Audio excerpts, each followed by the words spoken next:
All right, Uncle Carl. Here, we'll get going on the next little video here. Hopefully this is looking better because I took your advice, turned the phone sideways.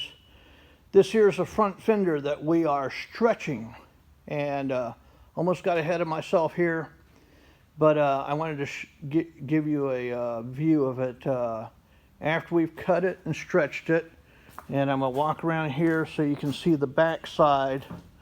We've lengthened the structural part. Everything's been lengthened 3 inches. And there's where we put a filler piece in. We used a piece out of a donor fender, which is right here.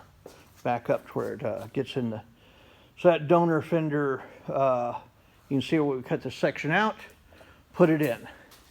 And so then I'll walk over here, and this, hold on, I'm going to spin around. All right. This is what the fender looks like after the fact. And you can kind of see we've got the cab back on the truck, but after I body worked it, this front fender is 3 inches longer than a stock front fender. And use the same trick here with the cowl panel. And don't be fooled by that steering wheel sitting in a funny place. It's just there for the moment. So at any rate, we've made a new cowl panel out of 2, and you know, basically cut the front 3 inches off of a donor cowl panel, welded it on to the existing one, and now it's longer. I think I can show you over here on the other side of the truck, right here. You can see where the seam is. This here's the original panel. This is where we've added 3 inches onto it, and body worked it all across here. And this here area is where the air would normally go in for your you know, fresh air in an old truck, but we don't want that. Before we're done, we are going to make an air box for this truck to where we'll pull air in from somewhere up around the base of the windshield.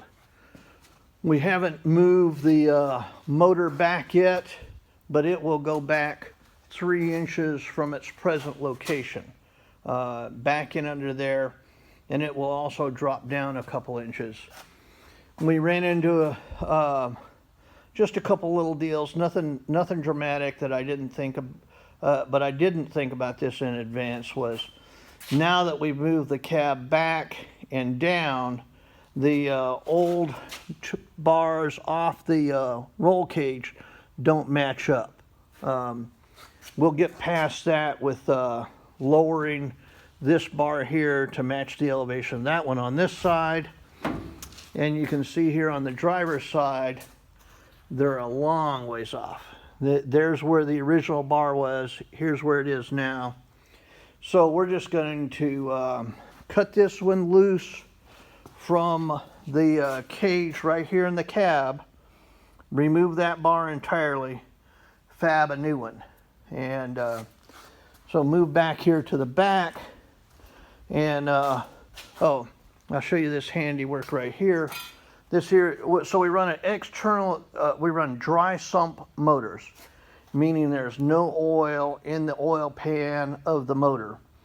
It has a belt-driven pump, and this tank here becomes your oil pan.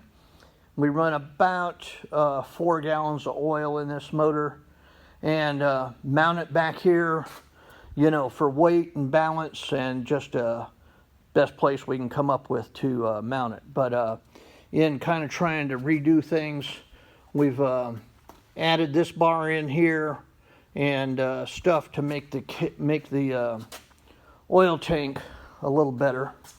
And we'll walk around this side here, and the old down tubes off of the roll cage were coming in way up here. So we're fabbing new down tubes that'll reconnect to the old cage up there. But we do have the cage sitting down on the frame now. Let me move this piece out of the way. So it's sitting down on the frame there, and everything is tacked in place, and got this down here. So what we'll do is leave the cage, hold on. I'm just doing dumb things. All right. Oh, and there's a panel out of the fender that we had cut to use. But at any rate, we'll leave everything like this in place for the moment and get all the roll cage stuff fitted up, and then we will take the cab, the fenders, the grill, everything back off the truck, and paint the chassis, pressure wash the engine. That's a brand new motor, in case you didn't know. Oh, and I want to do something here. Patty said you had asked about this. So, when we run, pay no attention to this metal crashing. When I run carburetors, this is what we run. It's called an SV1 carburetor. So this is a 1300 CFM one barrel. I'm going to set it here on a bench and shine. There it is, one barrel. But we'll do this. Put a measuring tape across here, and you can see it's about 3.5 inches opening, and then I run a 3 inches of spacers. And this one, you know, is a phenolic material, so it doesn't transfer any heat. And then the bottom side, looking in that carb, is like that. And so before you come up with any questions, yes, the throttle response, so this carburetor likes to run idling or wide open.